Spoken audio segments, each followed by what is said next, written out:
The Imperial Security Bureau, known more commonly as the ISB, served as the Emperor's secret law enforcement organization, not to be confused with Imperial Military Intelligence, which was headed up by Director Orson Krennic. This agency started off small, but would eventually become the dominant force in the world of Imperial espionage. The ISB was founded shortly after the end of the Clone Wars, and was originally tasked with overseeing the purge of all separatist materials, from military hardware to pro-CIS propaganda, artwork, and belligerent supporters of the Confederacy. As time progressed, so did the ISB in both size and responsibilities.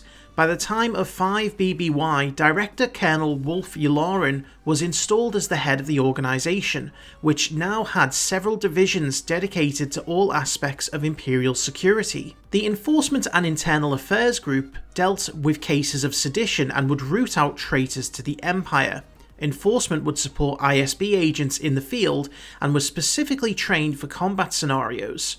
The agents themselves acted as loyalty officers in many cases, and there was always an internal affairs officer present on board every Star Destroyer to monitor the crew's behaviours. The Interrogation Department was one of the most notorious and feared in the Empire, responsible for the extraction of information from belligerents using methods like the ITO interrogation droids. These droids had tools to cause various methods of pain, from flesh peelers to mind probes.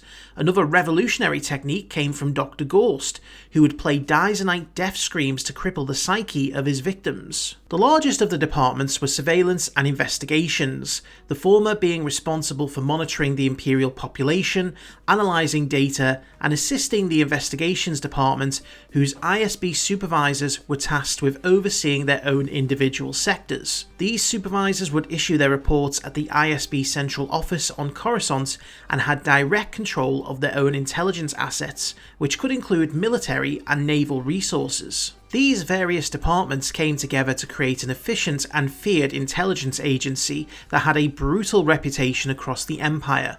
Not only did they handle internal security matters, they would occasionally venture into the realm of Jedi hunting, as was the case when ISB supervisor Lank Denvik attempted to capture Cal Kestis using the former Jedi Bode Akuna. This attempt failed, and as a result, Denvik was required to apologise to Darth Vader. Following the rise of rebellious elements in the years preceding the Galactic Civil War, the ISB became more brutal in its methods of controlling the galaxy's population, assisting in the Gorman massacre, and increasing its surveillance of outspoken public figures like Senator Mon Mothma. It was also fighting with military intelligence for resources and favour with Emperor Palpatine, who encouraged the imposing agencies to compete in order to ensure that no one could become powerful enough to challenge his authority. The turning point came with the Battle of Yavin, the destruction of the Death Star, and the death of the ISB Director Yularen. Now, with a fully fledged civil war raging across the galaxy, the ISB engaged in more operations than it ever had before. To try and combat the growing rebellion, they engaged in Project Hidden Eye, which saw them attempt to plant sleeper operatives across the galaxy in order to spread Imperial propaganda and monitor citizens.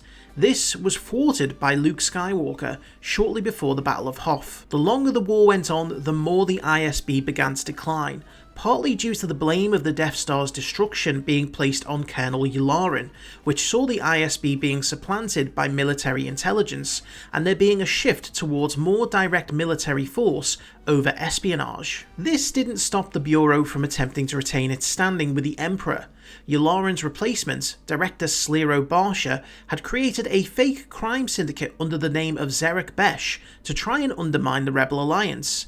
It became one of the most powerful syndicates. However, the plan ultimately failed when Slero was killed by his own brother, and Zerek Besh fell under new, non-ISB leadership. With the Battle of Endor came the death of the Emperor, and the start of the fragmentation of both the Empire and the ISB. The Bureau attempted to keep Operation Cinder secret from the New Republic.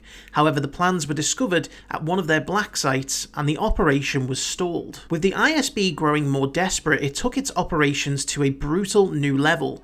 ISB officer Moff Gideon oversaw the Great Purge of Mandalore, which saw the homeworld of the Mandalorians glassed collapsed and left in ruin. The hope was that this would spread fear of the Empire through the galaxy and allow order to be restored.